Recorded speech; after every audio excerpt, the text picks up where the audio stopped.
नहीं, मरहूम हो गए बेचारे। तो उन्होंने अपने पोते का नाम रखा औरंगजेब। तो मैंने उनसे कहा कि डॉक्टर साहब इसका नाम बदल के कुछ और रख दो, उमर रख दो, उस्मान रख दो, इब्राहिम रख दो, औरंगजेब काहे रखे हो? कहे तुमसे क्या मतलब?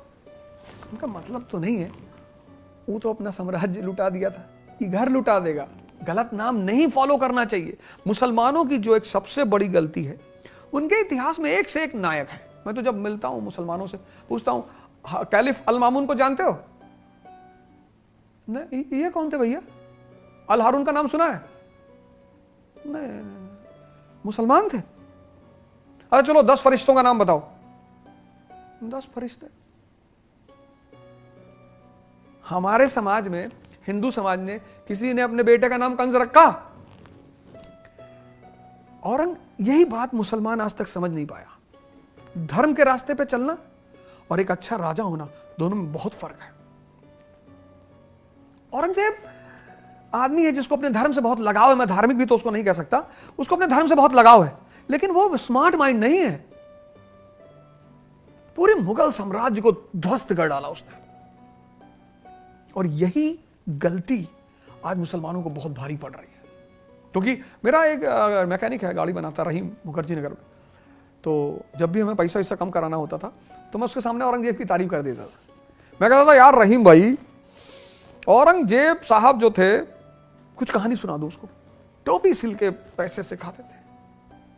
कहे भैया आप बहुत समझदार आदमी है भैया, कितना बिल हुआ? नहीं भैया हुआ तो 11,000 था, पर आप 8,500 दे दिए।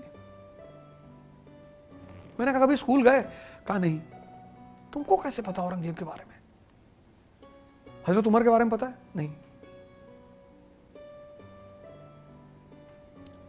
मामून के बारे में पता? नहीं। तो मेरा मानना यह है कि शायद ऐसा मैं फील करता हूं कि जब देश आजाद हुआ, वोट बैंक की पॉलिटिक्स तभी से शुरू हो गई। तो मुझे ऐसा लगता है कि उस समय के जो शासक थे वो कुछ ज्यादा ही अपीजमेंट पे उतर आए, क्योंकि औरंगजेब से बड़ा लगाव है मुसलमानों को, बहुत सारे, सबका तो नहीं है लेकिन बहुत सारे का बहुत है। तो शायद वोट लेने के चक्कर में उन्होंने औरंगजेब को ग्लैमराइज करना शुरू कर दिया, और वो चीज उनके लिए भी भारी पड़ी, और आज मुसलमान समाज के लिए भी भारी पड़ी, और सबको परेशान करके रखी है। तो गलत चीज को समर्थन करना, व्यक्तिगत तौर पर वो आदमी चाहे जैसा रहा हो, but as a ruler he is a complete failure. और ये बात उस आदमी ने अपनी लेटर में लिखा है, जो यहाँ नई दिल्ली के म्यूजियम में रखा हुआ है। अपने बेटे को लिखा है उसने लेटर में, शाह आलम, कि बेटा कभी बदतमीजों के साथ मत रहना और बेवकूफों की मत सुनना। मैंने तो अपना जीवन बर्बाद कर लिया, तुम बेटा बच के रहना। तो ठीक है, अब मोदी जी तो सब चीज को सही ही कर रहे हैं,